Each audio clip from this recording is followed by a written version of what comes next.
자, 이제 하나님 말씀을 봉독하도록 하겠습니다. 마태복음 20장 1절로 16절입니다. 마태복음 20장 1절로 16절. 신약 성경 32면 마태복음 20장 1절로 16절까지 말씀을 제가 읽도록 하겠습니다.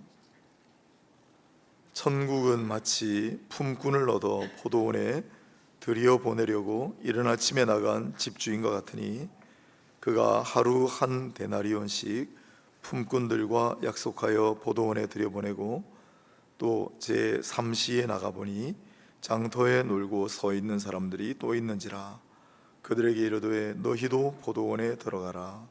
내가 너희에게 상당하게 주리라 하니 그들이 가고 제6시와 제9시에 또 나가 그와 같이 하고 제11시에도 나가보니 서 있는 사람들이 또 있는지라. 이르되 너희는 어찌하여 종일토록 놀고 여기 서 있느냐.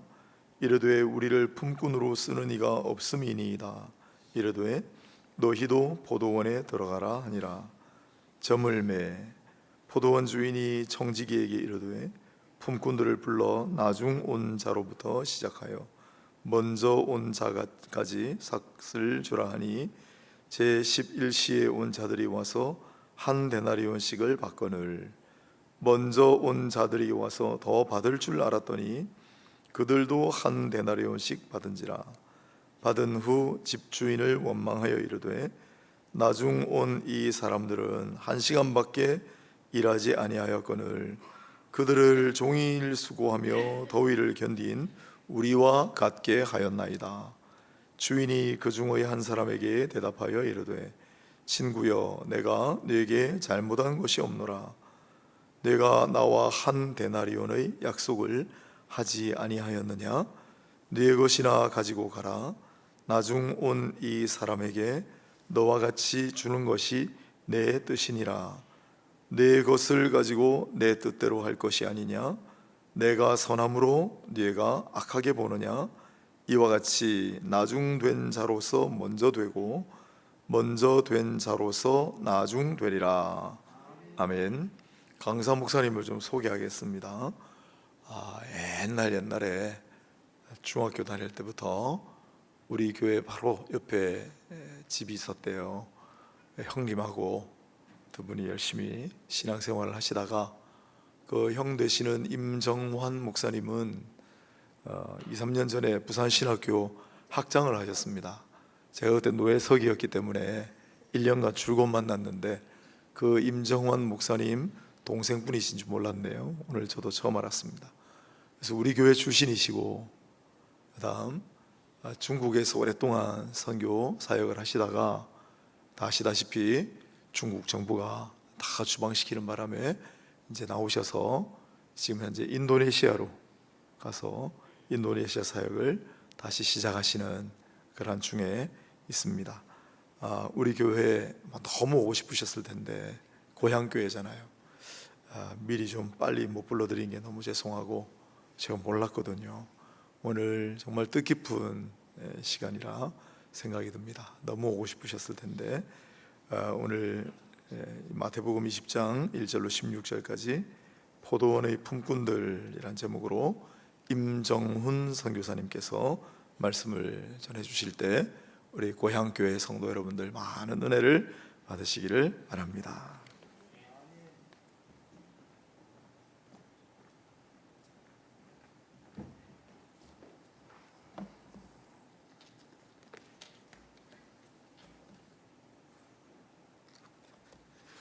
목사님 말씀처럼 정말 간절히 이 자리에 오기를 원했습니다. 제 바로 앞에 우리 윤상경 장로님 앉아 계시네요. 여기 오기 전에 식사를 할 때 우리 장로님들 안 장로님도 김 장로님 같이 오셨는데 제가 17년 전에 온천제일교회에서 선교 간증을 했던 것을 기억하고 계시더라고요. 저는 저를 다 잊어버리신 줄 알았는데 제가 그때 설교했던 것까지 다 기억하고 계셔서 깜짝 놀랐습니다. 우리 하나님께서 여전히 제 뿌리인 우리 온천제일교회와 저의 삶과 사역을 끝까지 이렇게 붙들고 연결하고 계셨구나라는 것을 확신할 수 있었습니다. 참 이 자리에 계신 분들 중에는 저와 어릴 적 같이 신앙생활을 하시지 않은 분들이 훨씬 더 많으리라고 생각합니다. 아마 이제 일부분 이제 우리 선배님 또 동기님 후배님들 계실 것 같은데요. 아마 이 영상을 통해서 우리 온천제일교회 그 출신들은 다 이렇게 볼 수 있으리라고 저는 확신합니다. 제가 안 죽었고요. 여전히 선교지에서 열심히 선교하고 있다라는 거 우리 선배님들, 동기님들, 후배님들 꼭 기억해 주시기를 부탁드립니다. 그리고 제 사역이 끝나는 날까지 함께 기도해 주시고 함께 이렇게 동행해 주시고 함께 뛰어 주셨으면 감사하겠습니다. 저는 1997년도에 파송을 받아서 중국 선교사로 출발을 했습니다. 그리고 이제 2018년 2월에 중국에서 비자발적으로 공안의 추적을 피하고 모든 짐들을 중국에 두고 몸만 빠져나왔습니다. 그리고 1년간 안식년 신청을 하고 이제 제주 지역에서 이렇게 교회를 또 중국인 교회를 개척하고 또 이렇게 사역을 하고 있는 중에 2019년에 코로나가 이렇게 시작되면서 억지로 제주도에 4년간 묶여 있게 되었습니다. 그 4년 동안 하나님께서 참 저희들에게 좋은 부분도 많이 이렇게 은혜를 주셨지만 또 좋지 않은 부분도 있었던 것 같습니다. 하나님께서 중국인 교회를 개척하게 하셔서 또 중국인 교회를 목양했고 저와 제 아내는 마침 또 한국어 강사 자리가 있어서 대학에서 한국어를 이렇게 가르치면서 그걸 유학생들에게 복음을 전하고 또 이렇게 저희가 생활을 할 수가 있었습니다. 그런데 여러분이 조금 눈치를 채셨겠지만 그 선교지에서 20여 년 동안 생활을 하다가 한국에 들어와 보니 참 한국이 너무 좋았습니다. 제주는 더 좋았고요. 그래서 4년간 제주 생활하면서 한국 문화와 한국 생활에 이렇게 푹 이렇게 젖었던 것 같습니다. 그리고 이제 여러 가지 상황이 있었고요. 다 설명드릴 수 없지만 저희가 인도네시아로 부름을 받고 인도네시아로 가게 되었습니다. 중국에 있는 동안에는 중국은 한국과 참 이렇게 문화적으로나 생활하는 환경이 비슷한 점이 많지만 인도네시아는 전혀 그렇지 않았습니다. 열대지방인데다가 소음과 매연과 그리고 제 아내가 제일 무서워하는 벌레들 그리고 비행 시간도 굉장히 멀잖아요. 이렇게 저희는 트랜스포해서 오면 아침에 출발하면 밤늦게 오후에 출발하면 그 다음날 아침에 이렇게 도착하게 되는 아주 먼 여정이고요.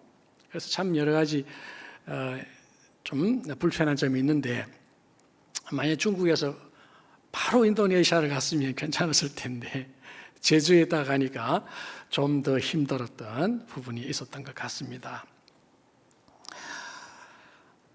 제가 그동안 여러분에게 중국 사역을 소개를 못 드렸기 때문에 잠깐 중국 사역을 말씀을 드리면 저희는 중국에서 이제 투 트랙으로 이제 사역을 했습니다. 저희가 거주하는 거주 지역에서는 중국인 가정교회를 개척을 해서 그 교회를 목양하고 또 이제 비거주로 저는 이제 티벳 사역을 했습니다. 정확하게 말씀드리면 티벳과 중국 변경 지역 사역을 했습니다. 그래서 참 많은 하나님의 은혜 가운데서 많은 경험들을 했고 많은 하나님의 역사들을 경험을 했습니다. 그 20년이 넘는 사역들을 이 시간에 다 소개해 드릴 수는 없고요. 한두 가지만 소개를 해드리면 저희는 그 비거주 사역으로 티벳과 중국 변경에서 의료 사역을 했습니다. 저희 의료 사역은 이제 침과 뜸으로 하는 침구 사역이었고요. 저는 중국에서 침구사 또 이렇게 자격을 시험으로 합격을 해서 받아서 사역을 하게 되었습니다.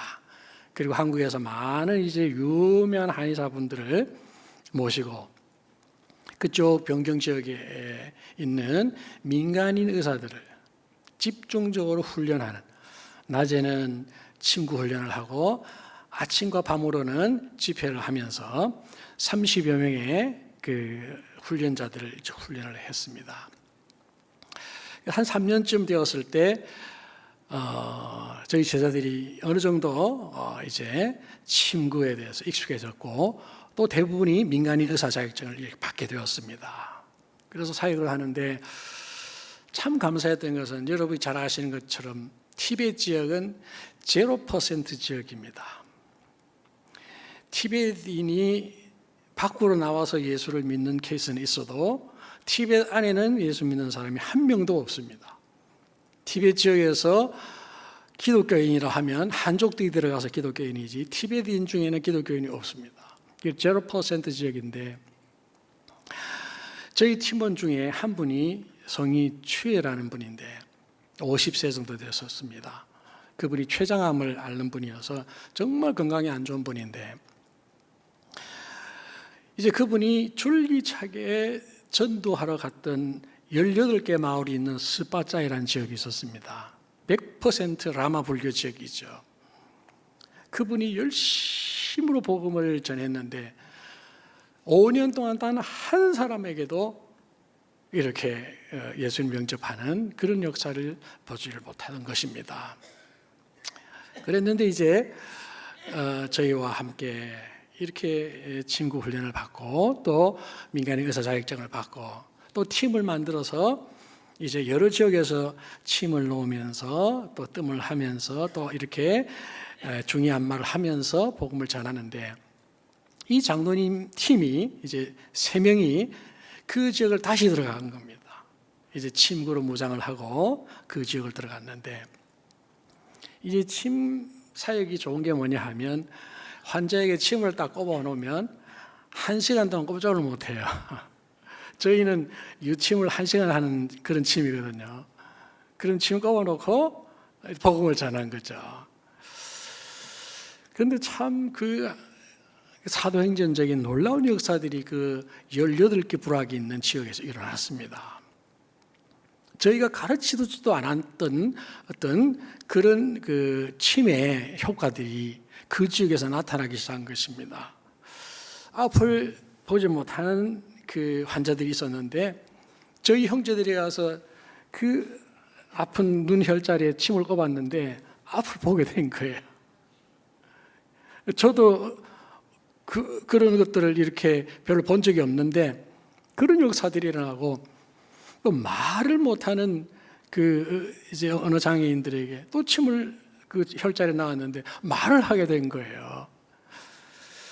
그리고 이제 그 3사람이 그쪽 지역에서 침사역을 하는데 6개월 동안 그 지역의 침사역에 대해서 수많은 병인들이 그 침사역을 통해서 이제 낫게 된 거예요. 그래서 그 지역에 있는 그 스파짜에 있는 그 지도자들이 어느 날 저희 형제들을 불러다 놓고 당신들 여기 떠나지 않았으면 좋겠다. 당신들에게 우리가 뭘 해주고 싶은데 당신들 떠나지 않으려면 우리가 뭘 해주면 좋겠느냐. 그래서 이제 저희 형제들이 대답을 안 하고 가만히 있었더니 한 사람이 그렇게 얘기를 했답니다. 그 최 장로라는 분이 5년 동안 계속 예수는 그리스도예요, 예수님 부활을 증거하는 것을 자기들이 들었단 말이에요.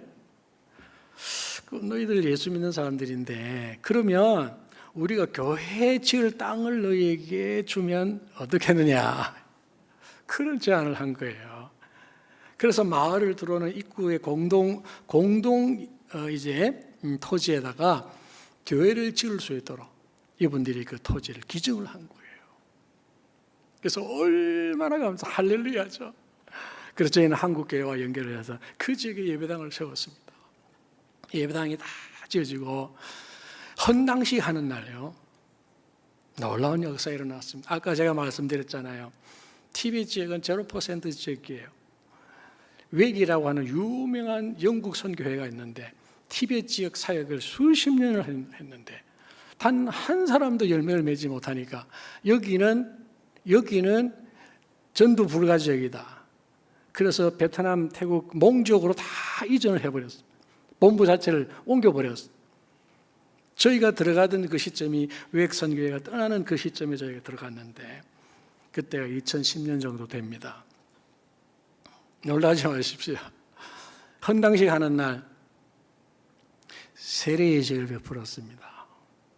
33명이 세례를 받았습니다. 수백 년 동안 복음이 들어가지 않던 지역에 그러한 역사들이 그 티벳 변경 지역에서 있었던 것을 여러분에게 간증을 합니다. 그리고 저희가 이제 거주지에서는 이제 기독교 가정교회들을 개척을 했습니다. 제가 세 지역에서 3개의 교회를 개척을 했는데요. 제가 작년 여름에 참 감사하게도 제가 중국을 다시 입국을 시도를 했는데 중국 정부에서 저를 받아주더라고요.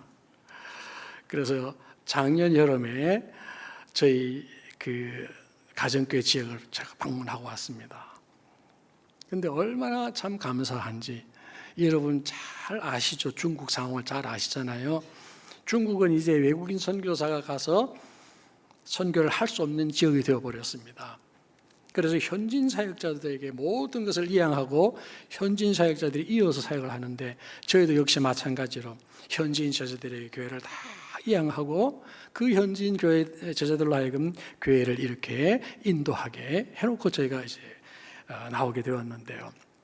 제가 들어가서 보니까 그 교회들이 그대로 유지되고 있을 뿐만 아니라 더 부흥되어져 있는 거예요. 깜짝 놀랐습니다. 그 중국 안에 있는 저희 제자들과 SNS로도 연락을 할 수가 없어요. 이게 보안이 걸리기 때문에. 들어가서 보니까 더 교회들이 부흥을 했는데 저희가 웨이하이 지역에서도 교회를 하나 개척했거든요. 그 지역에 있는 교회를 제가 방문을 했는데 그 지역에서 이렇게 교회를 끌어가는 형제들은 그 산동대학이라는 대학이 있는데 그 산동대학 1학년 때 전도를 받고 예수님을 믿고 저희가 그 지역에서 9년 동안 사역을 하고 떠날 때까지 그 지역에서 저희와 함께 훈련받고 또 이렇게 설교자로 준비되었던 사람들입니다. 그 형제들이 그곳에서 여전히 남아서 사역을 하고 있는데요. 처음에 대학 1학년이었던 학생들이 가서 보니까 그 대학교의 교수들이 되어 있는 거예요. 두 사람 형제가 또 교수가 되어 있는데 제가 그 형제 중 한 사람에게 얘기를 해봤습니다. 아니 여기에서 이렇게 박사 과정까지 다 밟고 교수직까지 얻었는데 왜 아직도 여기 있느냐. 저희 교회가 있는 지역은 굉장히 중국 젊은이들이 선호하는 지역이 아니에요. 직장 자기가 어렵고 연봉이 낮은 지역이에요. 제가 듣자 하니까 그 형제는 원래 핵물리학을 전공을 했는데 그 중국은 지금 핵 발전소들이 어마어마하게 이렇게 많이 있기 때문에 그 연구소에서 지금 받는 연봉 5배를 줄 테니 와서 우리 연구원에서 같이 일을 하자고 제안이 왔었다고 합니다. 리크루팅이 왔다고 합니다. 그래서 제가 그 형제에게 물었습니다. 형제, 당신 정도 실력이면 베이징이나 상하이 같은 더 좋은 대학에서 교수할 수 있고, 그리고 핵발전소에서 연봉 5배 제시하면서 오라고 했는데 왜 안 갔냐? 왜 여기 남아있냐? 제가 질문을 했어요. 다 형제 자매들 다 모여 있는데 질문했어요. 그랬더니 그 형제가 대답을 합니다. 제가 안 간 거는요, 교회를 지켜야 되잖아요. 교회를 지켜야 되잖아요. 다 그 한마디 했었습니다. 그래서 참 얼마나 감동이 되었는지. 지금 제가 중국 밖에 있어도 중국 교회나, 그리고 아까 말씀드린 그 친구 훈련원 그 사역들을 전혀 걱정하지 않습니다. 중국 그 서부 티벳 변경 친구 사역도 저희들이 떠나고 나온 다음에 그 현지인들이 그 지역 전체를 다니면서 똑같은 훈련원들을 여러 곳에 세우고 미얀마로 태우고 라오스까지 가서 이 사역을 하는 것을 제가 확인을 하고 왔습니다. 이렇게 참 중국의 그 사역의 역사들이, 중국의 그 선교 역사들이 하나님께서 그렇게 하나님의 손으로 인도하신 것을 보고 얼마나 놀랐는지 모릅니다. 여러분, 뭔가 이렇게 여러분 걱정되는 일이 있습니까? 하나님께서 다 하십니다. 우리가 이렇게 떠나면 다 교회도 문을 닫고 사역도 끝이 날 줄 알았는데, 우리가 떠나고 나니 하나님께서는 그 현지 사역자들을 통하여 더 크게 일을 하시는 것을 확인을 할 수 있었습니다. 그리고 이제 저희 현재 사역들을 조금 제가 소개를 해드리려고 하는데, 제가 이제 4년 동안 제주도에서 한국어 강사로 일을 하고 또 교회를 이제 목양하면서 참 그 제주에 있는 것이 편하고 좋았었습니다. 그리고 저를 파송해 준 그 파송교회에서도 제가 제주에서 그렇게 사역하는 것에 굉장히 만족하고 계셨고, 그래서 저는 그 제주도에 계속 남아서 계속 중국 사역을 하려는 마음이 있었습니다. 근데 하나님께서 계속 저의 마음을 흔드셨습니다. 특히 아내의 마음을 계속 흔드셔서 여기가 네가 있어야 자리가 아니라고 말씀을 해주셨습니다. 그래서 참 선교사가 아무리 이 한국 국내에서 참 좋은 사역지가 있고 좋은 사역들이 있지만 선교지에 있어야 되는구나 하던 이제 그런 마음을 가지고 이제 코로나가 끝나가는 그런 시점에 이제 사역에 대해서 이제 준비를 하기 시작했습니다. 새로운 사역을 이렇게 준비를 하는데 하나님께서 저희를 인도네시아로 이렇게 인도를 하셨어요. 처음에는 대만으로 가려고 생각을 했었지만 그쪽에 또 비자를 하나님 열어주시 않아서 인도네시아로 이제 가게 되었는데, 참 인도네시아를 제가 가려고 했을 때 참 마음이 갑갑했습니다. 제가 2년 전에 이미 만으로 나이가 62이었고, 아까도 잠깐 말씀드렸습니다마는 그 적도 열대 지방의 문화가 다르고 언어가 다르고 환경이 다른 그 지역에서 지금 이 나이에 가서 뭘 할 수 있겠는가?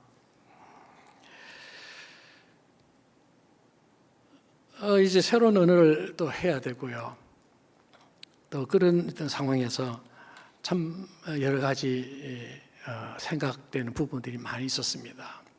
그때 하나님께서 저에게 오늘 본문의 말씀을 주셨어요. 포도원의 품꾼들, 이 말씀을 저에게 주셨는데 여름 쭉 읽어보셨겠지만 마지막 그 11시에 부름받은 포도원 일꾼들, 다른 사람들은 3시에 6시에 9시에 와서 일을 하는데 11시에 와서 12시면 다 끝나는 그 마지막 그 마지막 1시간에 부름받은 그 포도원 품꾼들을 저로 이제 묵상하게 하셨습니다. 제가 꼭 그 11시에 부름받고 있는 포도품 같은 그런 마음이었습니다.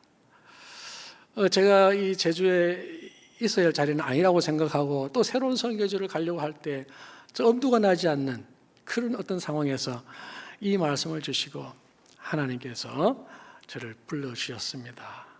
그리고 약속해 주셨습니다. 똑같이 한 데나리온의 품삯을 주겠다고 하나님께서 약속을 해 주셨습니다.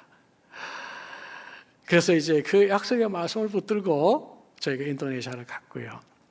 인도네시아 가서 참 우여곡절 많았습니다. 제가 처음에 인도네시아 갈 때는 중국어로 이렇게 사역을 할 수 있는 화교 사역, 화교교회 사역을 생각하고 갔는데 하나님께서 막으셨습니다. 그리고 제가 제주에 있는 동안에 또 제가 친구 공부도 했지만 심리학 공부를 하고 그곳에 또 상담센터가 있어서 선교사님 사모님들, 선교사님 자녀들을 도울 수 있는 어떤 그런 사역들이 있어서 가기를 했는데 그 사역도 하나님 막으셨습니다. 그 인도네시아 공부를 하는데 인도네시아 공부는 되지가 않아요. 해보려고 아무리 노력을 해도 들으면 잊어버려요. 들으면 잊어버려요. 아직 뭐 여기 계시는 우리 많은 저보다는 선배님들보다는 제가 젊지만 그래도 60이 넘으니까 안 되더라고요. 참 힘든 상황이었는데 그래서 저희는 철수를 준비하기도 했었습니다.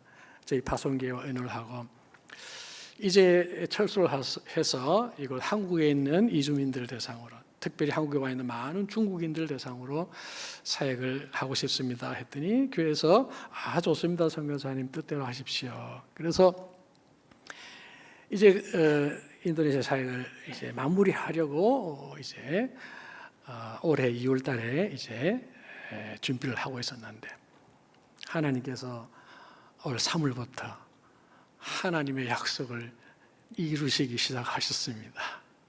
그래서 지금 생각하면 제 자신이 감당할 수 없을 만큼 큰 사역의 문을 열어주셨습니다. 선교 29년 차 정도 되면요, 선교에 있어서 이 사역은 반드시 해야 되는 사역인지 아닌지를 알아요. 그게 얼마나 이것이 선교 사역의 급소인지 아닌지 정도는 알고 있습니다. 근데 하나님께서 제가 모든 걸 포기하고 나오려고 하는 그 시점에 보여주셨습니다. 아까 제가 말씀드렸지만 그 티벳 변경사역 급소를 보고 들어갔는데 33명이 한 번에 세례를 받는 역사를 저는 봤거든요. 하나님께서 제가 인도네시아에서 이런 사역을 볼 수 있게 해주셨고 지난 3월부터 그 사역을 시작하게 됐습니다. 그리고 그 사역의 이름을 제가 뿌리 선교 사역이라고 명명을 했고요. 이 사역은 인도네시아에 있는 고아들을 대상으로 보육원에 있는 학생들을 대상으로 사역을 하고 있습니다. 그리고 참 하고 싶은 말이 많은데요. 잠깐 영상을 보고 제가 잠깐만 더 말씀을 드리도록 하겠습니다. 영상 좀 부탁드리겠습니다.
나를 지으신 이가 하나님,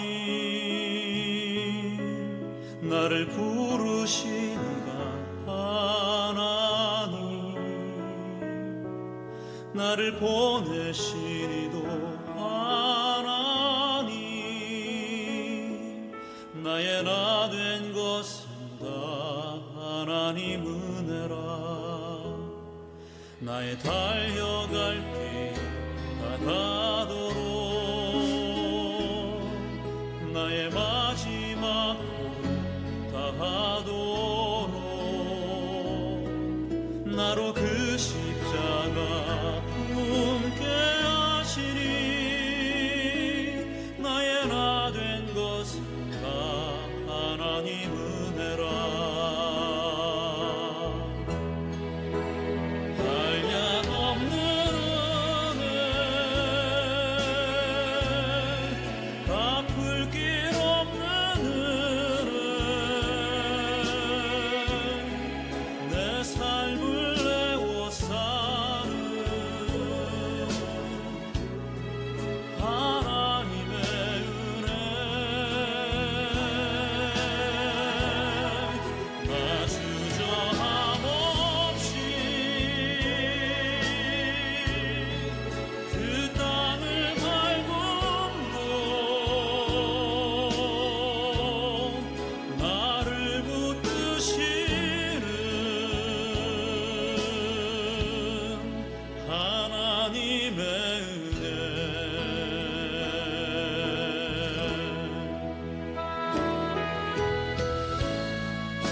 저희가 선교를 위해서 사용할 수 있는 몇 가지 도구들이 있습니다. 제 스스로 생각하기로 가장 강력한 무기는 중국어입니다. 중국어로 설교하고 중국어로 제자훈련하고 제게는 가장 강력한 무기인데 하나님 그거 쓸 수 없도록 막으셨습니다. 그리고 10년 동안 침구 공부를 하였고 10여 년 동안 침구 사역을 했고 또 제주에서 3년간 심리학 공부를 해서 치유 사역이 또 저에게는 강력한 무기였습니다. 그 무기를 통해서 하나님께서 많은 역사를 하셨고요. 그런데 저에게 생각지도 않았던 또 하나의 무기가 있었습니다. 그것은 현재 제3세계 특별히 이 동남아시아권 사역에 있어서 가장 강력한 무기, 한국어 교육입니다. 제가 설명드리자면 끝도 없는데 하나님께서 너무나도 완벽하게 저희를 준비시켜 주셨는데 제 아내는 한국어 교수 사역 15년 했습니다. 제가 중국에서 이제 드문드문 하긴 했습니다만 한 3년 정도 했고요. 제주에서 3년 동안 또 이제 한국어 사역을 했습니다. 하나님께서 저희를 이쪽으로 길을 여셨습니다. 그리고 이 한국어 교육이라는 무기를 통해서 하나님께서 굉장히 큰 일들을 준비하는 것을 저는 보았습니다. 저희 뿌리 선교 사역을 시간이 조금 갔습니다만 간단하게 말씀을 드리면 한국 정부에서 여러분 잘 아시다시피 외국인 이주민들, 외주민 노동자들을 지난번에 받던 것을 10배를 받고 있습니다. 그리고 그 중에서 핵심 사업이 뭐냐 하면은 전국 13개 대학의 뿌리산업대학이라고 지정을 해서 그 13개 대학 안에 뿌리산업학과를 이렇게 배치를 시켰습니다. 그리고 그 제3세계에 있는 학생들을 불러서 그곳에서 공부시키고 훈련시켜서 기능장을 만들어서 뿌리 산업에 필요한 곳에 이렇게 투입을 하는 것이 한국 정부의 정책입니다. 물론 이 정책은 9년 전부터 있었습니다만 본격화한 것은 불과 1, 2년 전입니다. 그리고 선교지에서 이렇게 사람들이 와서 뿌리산업대학에서 공부를 하기 시작한 것은 불과 1년 전부터 본격화되어졌습니다. 하나님께서 마침 하나님의 때에 저를 이 일에 눈을 뜨게 해 주셨습니다. 여러분 아시다시피 지금 수많은 이주민들이 한국으로 들어오고 있습니다. 특별히 이슬람 지역에서 굉장히 많이 들어오고 있습니다. 그리고 여러분 아셔야 될 것은 이슬람 지역에서 이슬람인들이 들어올 때는 반드시 그들의 교사인 이맘이 같이 들어옵니다. 그것은 그 자기 사람들의 신앙을 지킬 뿐만 아니라 그 사람들을 통해서 이곳 이주민들을 이슬람화하는 것이 목적이고 나아가서는 한국을 이슬람화하는 것이 그들의 목표입니다. 한국교회나 선교지에 있는 우리 선교사님은 이 문제 때문에 너무나도 고통스럽습니다. 우리가 할 수 있는 일이 아무것도 없기 때문에 이렇게 이 흐름을 막을 수 있는 방법이 없기 때문에 다들 걱정하고 두려워하기만 하지 대책을 내놓지 못하고 있는 이런 상황입니다. 저희가 뿌리산교를 하는 첫 번째 목표는 바로 이것입니다. 저희가 훈련하고 있는 그 보육원 학생들은 너무 빨리 지나가서 여러분 잘 못 보셨겠지만 대부분이 힌두교 배경의 자녀들입니다. 그래서 아직 세례받은 학생들이 한 명밖에 없어요. 이 사진에 나온 아이들 중에서. 근데 이 아이들이 보육원에서 이렇게 한국 선교사의 돌봄을 받으면서 다 하나님을 믿게 되었고 예수님을 그리스도로 받아들인 학생들입니다. 그리고 아직도 17살 굉장히 어린 나이의 학생들입니다. 저희는 이 학생들을 한국 뿌리산업대학으로 진학을 시켜서 뿌리산업을 졸업하고 한국에서 이제 뿌리산업에 취직해서 안정된 직장을 가지고, 물론 그들은 그 직장을 통해서 자기 가족과 자기 집안을 이렇게 다시 일으키는 그런 굉장히 중요한 역할도 해야 될 것입니다. 하지만 그보다 더 중요한 것은 여기에 와 있는 수많은 인도네시아 사람들에게, 그들은 이슬람을 전파하고 이슬람화하는 그런 그 계획을 하고 있는 중에 저희는 그들을 대항해서 이 아이들로 하여금 이곳에 인도네시아 교회를 세우고, 이 아이들은 전문대학을 졸업하기 때문에 기능장 위치에서 일을 하기 때문에 단순 노무자로 온 사람들보다는 훨씬 더 유리한 위치에서 이 사람들에게 복음을 전할 수 있습니다. 그래서 저희 뿌리선교의 첫 번째 목표는 이곳에 와 있는 이주민들이 이슬람화하는 것을 막고 오히려 그들을 복음화하는 것이 저희의 목표고 꿈입니다. 그를 위하여서 지금 열심히 한국어를 가르치고 있고, 한국어를 하지 못하면 뿌리대학에 입학을 할 수 없기 때문에 그렇습니다. 그리고 한국어 실력이 높으면 높을수록 좋은 직장에 갈 수 있기 때문에 신앙훈련을 하면서 한국어 훈련을 집중적으로 시키고 있습니다. 그리고 또 한 가지, 저희가 이 아이들을 훈련시켜서 한국 뿌리산업에 이렇게 직장을 잡도록 하고 이곳에서 더 큰 사람으로 자라게 하는 이유 중에 하나는 인도네시아 교회 부흥을 위해서입니다. 인도네시아는 8% 정도의 기독교인이 있습니다. 이슬람 87%고요. 그런데 인도네시아 교회는 조금 가분수의 형태입니다. 목회자는 많은데 평신도들은 약하기 그지가 없습니다. 그래서 그 교회에서 필요한 재정, 교회에서 자그마한 어떤 건물이라도 지으려 치면 거의 대부분 외국인 선교사, 외국인 교회의 도움을 받아야 합니다.